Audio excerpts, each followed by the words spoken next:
कमरा नंबर 27 का आखिरी किराएदार। शहर से दूर पहाड़ियों के बीच एक पुराना लॉज था। उसका नाम था शांति निवास। नाम भले ही शांति था, लेकिन रात होते ही वहां चीखें गूंजने लगती थी।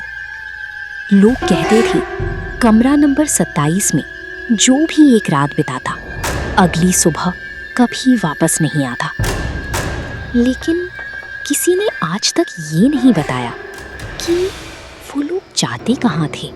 अंकल, एक कमरा चाहिए, बस आज रात के लिए। बेटा, सारे कमरे भरे हुए हैं। कोई भी दे दीजिए, मुझे सुबह निकलना है। मैनेजर कुछ पल तक राहुल को घूरता रहा। फिर उसने धीरे से एक पुरानी चाबी निकाली।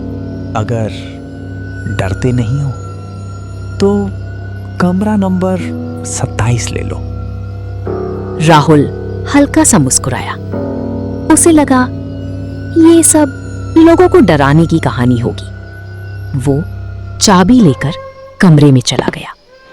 कमरा बिल्कुल साफ था, लेकिन एक अजीब बात थी। दीवार पर लगी घड़ी उल्टी दिशा में चल रही थी।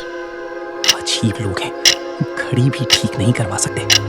रात ठीक 12 बजे घड़ी अचानक रुक गई और तभी दरवाजे पर किसी ने दस्तक दी। कौन है? कौन है? बोलो। कोई जवाब नहीं आया। राहुल ने धीरे धीरे दरवाजा खोला। बाहर कोई नहीं था, लेकिन फर्श पर गीली पैरों के निशान थे, जो बाहर से कमरे के अंदर आ रहे थे। बाहर जाते हुए एक भी निशान नहीं था। ये कैसे हो सकता है? वे निशान सीधे बाथरूम तक जा रहे थे। राहुल हिम्मत करके अंदर गया और आईने पर लाल रंग से लिखा था, पीछे मत देखना। ये किसने लिखा? जैसे ही उसने वो शब्द पढ़े, उसे अपने पीछे किसी की ठंडी सांस महसूस हुई, लेकिन वो मुड़ा नहीं। धीरे धीरे बाहर निकलने लगा। तभी एक मासूम बच्ची की आवाज सुनाई दी। अंकल, मुझे देखोगे भी नहीं? राहुल ने आंखें बंद कर ली। वो बस दरवाजे तक पहुंचने ही वाला था कि उसका मोबाइल बज उठा। बेटा, कहाँ हो? माँ, मैं बाद में। कॉल अपने आप कट जाती है। अचानक कमरे की सारी लाइटें एक साथ बुझ गईं। अब सिर्फ उल्टी चलने वाली घड़ी हल्की सी चमक रही थी और उसकी दोनों सुइयां धीरे धीरे राहुल की तरफ मुड़ गईं। कौन हो तुम? अंधेरे से एक बूढ़ी औरत बाहर आई। उसकी आंखें पूरी तरह काली थीं। मैं नहीं, ये कमरा भूखा है। हर 10 साल में इसे एक मेहमान चाहिए और आज तुम्हारी बारी है। राहुल पूरी ताकत से भागा, लेकिन दरवाजा गायब हो चुका था।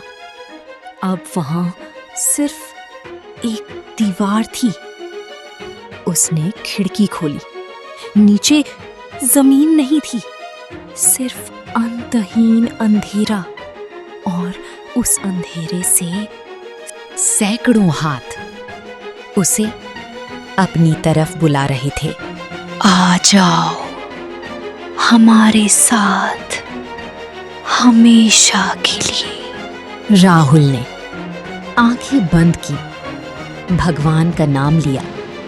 तभी किसी ने उसके कंधे पर हाथ रखा। उठो बेटा, सुबह हो गई। धीरे धीरे आंखें खोली। वो अब भी उसी कमरे में था। सब कुछ सामान्य लग रहा था। उसने राहत की सांस ली।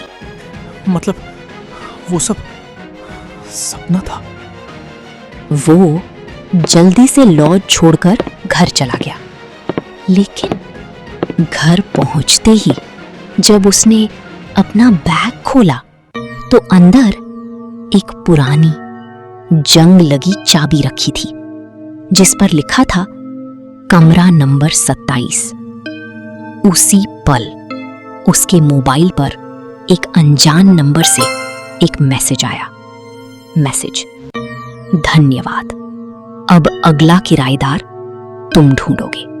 उस दिन के बाद हर रात ठीक 12 बजे राहुल के दरवाजे पर 3 दस्तक होती। ठक ठक ठक, और बाहर गीले पैरों के निशान हमेशा घर के अंदर आते दिखाई देते, लेकिन बाहर जाते हुए कभी नहीं। अगर आज रात ठीक 12 बजे आपके दरवाजे पर भी 3 दस्तक सुनाई दी तो दरवाजा बिल्कुल मत खोलिए, क्योंकि शायद कमरा नंबर 27 अपना अगला किराएदार ढूंढ रहा हो।